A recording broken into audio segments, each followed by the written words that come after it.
Hello കൂട്ടുകാരെ, അപ്പൊ ഞാൻ വന്നിരിക്കുന്നത് നമ്മുടെ പ്രഗ്നൻസി സീരീസിലെ സെക്കൻഡ് വീഡിയോ ആയിട്ടാണ് ഞാൻ വന്നിരിക്കുന്നത്. അപ്പൊ ഞാൻ ഈ വീഡിയോ ഷെയർ ചെയ്യാൻ ഉദ്ദേശിക്കുന്നത് നമുക്ക് അബോർഷൻ എങ്ങനെ തടയാം, മീൻസ് ഈ കാര്യങ്ങളൊക്കെ ശ്രദ്ധിച്ചു കഴിഞ്ഞാൽ ഏറെക്കുറെ അബോർഷൻസ് നമുക്ക് തടയാൻ പറ്റും. അപ്പം നമുക്ക് എല്ലാവർക്കും ഓൾറെഡി അറിയാവുന്ന ഒരു കാര്യമാണ്, ഫസ്റ്റ് 3 months ആണ് നമ്മൾ ഒരു പ്രഗ്നൻസിയിൽ നന്നായിട്ട് സൂക്ഷിക്കേണ്ടത്. കാരണം ആ ടൈമിലാണ് അബോർഷൻസ് കൂടുതൽ ഉണ്ടാകാനുള്ള ചാൻസ്. അപ്പം ഞാൻ ഇത് പറയുമ്പോൾ നിങ്ങൾ വിചാരിക്കും ഞാൻ ഡോക്ടർ ആയിരിക്കുമെന്ന്, പക്ഷെ ഞാൻ ഡോക്ടർ ഒന്നും അല്ല. അപ്പം ഞാൻ എന്നെ പ്രഗ്നന്റ് ആയിരുന്ന സമയത്ത് ഞാൻ കൺസൾട്ട് ചെയ്ത ഡോക്ടർ എന്ന് പറയുന്നത് നല്ല ഫ്രണ്ട്ലി അപ്രോച്ചുള്ള ഡോക്ടർ ആയിരുന്നു. അപ്പം ആ ഡോക്ടർ നന്നായിട്ട് എല്ലാ കാര്യങ്ങളും നമുക്ക് ഷെയർ ചെയ്ത് തരും. അത് മാത്രമല്ല എന്ത് ഡൗട്ട്സ് വേണമെങ്കിലും ചോദിക്കാം. അപ്പൊ ആ ഒരു അനുഭവത്തിന്റെ വെളിച്ചത്തിലാണ് ഞാൻ ഈ കാര്യങ്ങൾ നിങ്ങളോട് ഷെയർ ചെയ്യുന്നത്. ഇതിപ്പോ നിങ്ങൾ കേൾക്കുമ്പോൾ ഓൾമോസ്റ്റ് എല്ലാ കാര്യങ്ങളും നിങ്ങൾക്ക് അറിയാവുന്നതായിരിക്കാം. അല്ലെന്നുണ്ടെങ്കിൽ ആർക്കെങ്കിലും ഒക്കെ ഞാൻ പറയുമ്പോൾ ആർക്കെങ്കിലും യൂസ്ഫുൾ ആവുകയാണെങ്കിൽ ആയിക്കോട്ടെ എന്ന് വിചാരിച്ചിട്ടാണ് ഞാൻ ഈ വീഡിയോ ചെയ്യുന്നത്. അത് മാത്രമല്ല, നോർമലി എല്ലാ അമ്മമാർക്കും അറിയുന്ന ഒരു കാര്യമാണ്, നമ്മുടെ ഒരു ഫസ്റ്റ് പ്രഗ്നൻസിയിൽ ഉണ്ടാകുന്ന ഒരു ടെൻഷനിൽ നമുക്ക് സെക്കൻഡ് പ്രഗ്നൻസിയിൽ തീർച്ചയായിട്ടും ഉണ്ടാകില്ല. അപ്പം നമുക്ക് ഫസ്റ്റ് 3 months ആണ് മെയിൻ ആയിട്ടും സൂക്ഷിക്കേണ്ടത്. കാരണം എന്ന് വെച്ചാൽ ഈ ഫസ്റ്റ് 3 monthsലാണ് അബോർഷനുള്ള ഏറ്റവും കൂടുതൽ ചാൻസ് ഉള്ളത്. അപ്പൊ മെയിൻ ആയിട്ടും അബോർഷൻ എന്തുകൊണ്ട് സംഭവിക്കുന്നു എന്ന് ചോദിച്ചു കഴിഞ്ഞാല്, ഇപ്പം BP നമുക്ക് അറിയാം, നമുക്ക് ഫാമിലിയിൽ ഇങ്ങനെ പ്രഷറോ അല്ലെങ്കിൽ ഷുഗറോ ഈ പറയുന്ന തൈറോയിഡോ ഒക്കെ ഉണ്ടെന്നുണ്ടെങ്കിൽ അത് ചിലപ്പോൾ നമുക്ക് പ്രഗ്നൻസിയിൽ നമുക്ക് ഇല്ലെങ്കിൽ പോലും പ്രഗ്നൻസി ടൈമിൽ ഇതൊക്കെ വരാനുള്ള ചാൻസ് ഉണ്ട്. അപ്പം പ്രഗ്നൻസി ടൈമിൽ നമുക്ക് ഈ പറയുന്ന പോലെ തന്നെ BP ഹൈ ആണ്, അല്ലെങ്കിൽ ഷുഗർ ഉണ്ട്. അതുപോലെ തന്നെ നമുക്ക് തൈറോയ്ഡ് ഇല്ലാത്തവർക്ക് പോലും പ്രഗ്നൻസി ടൈമിൽ തൈറോയ്ഡ് ഉണ്ടായിട്ട് അത് പോവാതെ തന്നെ ഇരിക്കുന്ന അവസ്ഥയൊക്കെ വന്നിട്ടുണ്ട്. അപ്പൊ തൈറോയ്ഡ്, അതുപോലെ തന്നെ PCOD ഉള്ളവർക്ക് നന്നായിട്ട് അറിയാം. PCOD ഉള്ളവർക്ക് ഭയങ്കര ബുദ്ധിമുട്ടാണ് കുട്ടികളൊക്കെ ഉണ്ടാവാൻ.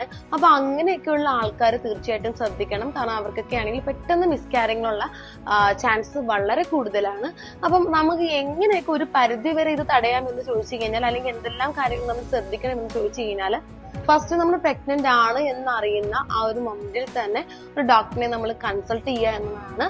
അപ്പൊ കൺസൾട്ട് ചെയ്യുമ്പോൾ നമുക്ക് അറിയാൻ പറ്റും നമ്മളുടെ കുട്ടിയുടെ എന്താണ് ഹെൽത്തിനെ കുറിച്ച്. ദാറ്റ് മീൻസ് ഓക്കെ ആണോ, അല്ലെങ്കിൽ നമ്മളുടെ പ്രഗ്നൻസി എന്ന് പറയുന്നത് ഒരു ഹെൽത്തി പ്രഗ്നൻസി ആണോ വീക്ക് പ്രഗ്നൻസി ആണോ നമുക്ക് അപ്പോൾ തന്നെ ഡിറ്റക്ട് ചെയ്യാൻ പറ്റും. അതനുസരിച്ച് നമുക്ക് ഡോക്ടേഴ്സ് റെക്കമെൻഡ് ചെയ്യും ഫസ്റ്റ് 3 months എങ്ങനെ ആകണം, ബെഡ് റെസ്റ്റ് വേണോ വേണ്ടായോ, അല്ലെങ്കിൽ തന്നെ നമ്മൾ ഫസ്റ്റ് 3 months നന്നായിട്ട് സൂക്ഷിക്കണം. പിന്നെ രണ്ടാമത്തെ ഒരു കാര്യം എന്ന് പറയുന്നത്, ഈ പറയുന്ന ഫുഡ് ഐറ്റംസ് നമ്മൾ കഴിവതും കഴിക്കുമ്പോൾ വെൽ കുക്ക്ഡ് ആയിട്ടുള്ള ഫുഡ് കഴിക്കാൻ ശ്രമിക്കണം. റോ ആയിട്ടുള്ള ഫുഡ് നമ്മൾ കഴിക്കരുത്. വെൽ കുക്ക്ഡ് ഫുഡ് തന്നെ കഴിക്കണം. ഫുഡ് പോയിസൺ ഒക്കെ വന്നു കഴിഞ്ഞാൽ ഭയങ്കര ബുദ്ധിമുട്ടായിരിക്കും നമുക്ക് ഈ സിറ്റുവേഷനിൽ. അതുപോലെ തന്നെ വേറൊരു കാര്യം, മൂന്നാമത്തെ കാര്യം എന്ന് പറയുന്നത് ട്രാവലിംഗ് നമ്മൾ കഴിവതും ഒഴിവാക്കണം. ഫസ്റ്റ് 3 months ട്രാവലിംഗ് ചെയ്യുന്നതിന് കുഴപ്പമൊന്നുമില്ല. ഞാൻ പറഞ്ഞില്ല, ഹെൽത്തി പ്രഗ്നൻസി ആണെങ്കിൽ ഒരു പരിധി വരെ ട്രാവൽ ചെയ്യുന്നതിന് കുഴപ്പമില്ല. പക്ഷേ ഇപ്പം ട്രാവൽ ചെയ്യാൻ പാടില്ലാത്തത് ഡോക്ടർ റെക്കമെൻഡ് ചെയ്യും, ട്രാവൽ ചെയ്യാൻ പാടില്ല. അല്ലെന്നുണ്ടെങ്കിൽ ഈ പറയുന്ന പോലെ 1-2 അബോർഷൻസ് സംഭവിച്ച ആൾക്കാർ കാണും. അപ്പം അവര് കഴിവതും ഒരു 3 months വരെ ട്രാവൽ ചെയ്യാതിരിക്കുക. അതുപോലെ പിന്നെ പ്രശ്നം ഏജ്ഡ് ആയിട്ടുള്ള ആൾക്കാർക്ക് കുഞ്ഞുങ്ങൾ ഉണ്ടാവത്തില്ലേ, അപ്പൊ അവര് പിന്നെ എന്തെങ്കിലും ട്രീറ്റ്മെന്റ് ഒക്കെ എടുത്തിട്ട് പ്രഗ്നന്റ് ആകുന്ന ആൾക്കാർ, അപ്പൊ അങ്ങനെയൊക്കെയുള്ള ആൾക്കാർ കഴിവതും ഒരു 3 months വരെ തീർച്ചയായിട്ടും ട്രാവൽ ചെയ്യാതിരിക്കുക എന്നുള്ളത് ഒരു ഇമ്പോർട്ടന്റ് കാര്യമാണ്. പിന്നീട് എന്ന് പറഞ്ഞാൽ നമ്മുടെ പ്രഗ്നൻസി ടൈമിൽ നമുക്ക് മൂത്രത്തിൽ പഴുപ്പ് വരാന്നുള്ളത് കോമൺ ആയിട്ട് സാധാരണ നമ്മൾ കാണുന്ന ഒരു കാര്യമാണ്. അപ്പം ഈ പറഞ്ഞ എനിക്കും വന്നിട്ടുണ്ട് ചെറുതായിട്ട്. അപ്പം ആ ടൈമിൽ ഞാൻ പറയുന്നത് വെച്ചാൽ നമുക്ക് ടെൻഷൻ അടിക്കേണ്ട കാര്യമില്ല. കഴിവതും നന്നായിട്ട് വെള്ളം നമ്മൾ കുടിക്കണം. പിന്നെ പണ്ടത്തെ പോലെ തന്നെ നമ്മുടെ അമ്മമാര് പറയാറുണ്ട് വെയിറ്റ് എടുക്കാൻ പാടില്ല. ശരിയാ, 3 മാസത്തോളം നമ്മൾ കഴിവതും വെയിറ്റ് ഒക്കെ അവോയ്ഡ് ചെയ്യുക. എക്സസൈസ് ചെയ്യുന്നവരാണെങ്കിൽ കഴിവതും എക്സസൈസുകളൊക്കെ ഈ 3 മാസത്തോളം നമ്മൾ കുറയ്ക്കുക. പിന്നെ ഇമ്പോർട്ടന്റ് ആയിട്ടൊരു കാര്യം, നമ്മൾ നേരത്തെ എപ്പോഴെങ്കിലും ഒക്കെ നമ്മുടെ ലൈഫിൽ നമ്മളിങ്ങനെ കണ്ടിന്യൂസ് ആയിട്ട് എന്തെങ്കിലും മരുന്ന് കഴിച്ചുകൊണ്ടിരിക്കുക, വേറെ എന്തെങ്കിലും അസുഖത്തിന് മരുന്ന് കഴിച്ചുകൊണ്ടിരിക്കുകയാണെങ്കിൽ തീർച്ചയായിട്ടും നമ്മൾ ഫസ്റ്റ് തന്നെ ഡോക്ടറിനെ കൺസൾട്ട് ചെയ്യുമ്പോൾ ഈ ഒരു കാര്യം സൂചിപ്പിക്കണം.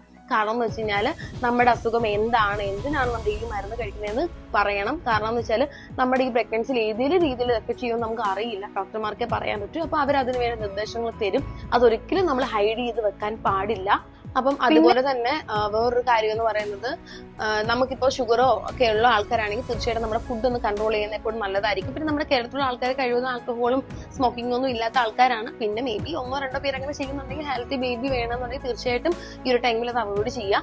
പിന്നെ നമുക്ക് അറിയാവുന്ന ഒരു കാര്യമാണ്, പ്രഗ്നന്റ് ആവുന്ന സമയത്ത് നമുക്ക് വൈറ്റമിൻസ് ടാബ്ലറ്റും അയൺ ടാബ്ലറ്റും കാൽസ്യം ടാബ്ലറ്റും ഒക്കെ നമുക്ക് തരും. അതൊക്കെ കൃത്യമായിട്ട് തന്നെ കഴിക്കുക. ഫോളിക് ആസിഡ് ടാബ്ലറ്റ് നമ്മൾ ആദ്യം കഴിച്ചിട്ടില്ല എന്നുണ്ടെങ്കിൽ നമ്മൾ ഫസ്റ്റ് കൺസൾട്ട് ചെയ്യുമ്പോഴേ നമുക്ക് തീർച്ചയായിട്ടും ഫോളിക് ആസിഡ് ടാബ്ലറ്റ് തരും. അത് കൃത്യമായിട്ട് നമ്മൾ കഴിക്കണം. കാരണം എന്ന് വെച്ചാൽ മിസ്കാരിങ്ങിനെ ഒരു 85% പ്രിവെന്റ് ചെയ്യുന്നത് ഈ ഒരു ഫോളിക് ആസിഡ് ടാബ്ലറ്റ് ആണ്. അതുപോലെ ന്യൂറൽ ട്യൂബ് ഡിഫക്റ്റ് നമ്മുടെ കുഞ്ഞിനുണ്ടാവാതിരിക്കാനും ഇതൊരു പരിധിവരെ സഹായിക്കുന്നുണ്ട്. അപ്പൊ എന്റെ വീഡിയോയിൽ ഞാൻ ഇത്രയും കാര്യങ്ങൾ എന്റെ സ്വന്തം എക്സ്പീരിയൻസിൽ എനിക്ക് ഡോക്ടർ പറഞ്ഞു തന്ന ഒരു എക്സ്പീരിയൻസിലാണ് ഞാൻ ഷെയർ ചെയ്യുന്നത്. അപ്പൊ നിങ്ങൾക്ക് വീഡിയോ ഇഷ്ടപ്പെട്ടിട്ടുണ്ടെങ്കിൽ തീർച്ചയായിട്ടും നിങ്ങളൊന്ന് ഷെയർ ചെയ്യണം, കമന്റ് ചെയ്യണം, സബ്സ്ക്രൈബ് ചെയ്യണം. ഇത് മാത്രമല്ല, ഇതിന് തൊട്ട് മുന്നേ ഞാനൊരു വീഡിയോ ചെയ്തിട്ടുണ്ട് ഫസ്റ്റ് പ്രഗ്നൻസിയിൽ നമുക്ക് ഉണ്ടാകുന്ന ഡൗട്ട്സിനെ കുറിച്ച്. അപ്പം ആ വീഡിയോ കാണാത്തവരാണെങ്കിൽ ഞാൻ ഡിസ്ക്രിപ്ഷനിൽ അതിന്റെ ലിങ്ക് കൊടുത്തേക്കാം. അപ്പൊ നമ്മുടെ ഈ കുട്ടി ബ്ലോഗ് ഇവിടെ അവസാനിക്കുകയാണ്. നെക്സ്റ്റ് ഒരു വീഡിയോ ഞാൻ ഉടൻ തന്നെ വരുന്നതായിരിക്കും. അപ്പൊ ബൈ ബൈ, സീ യു.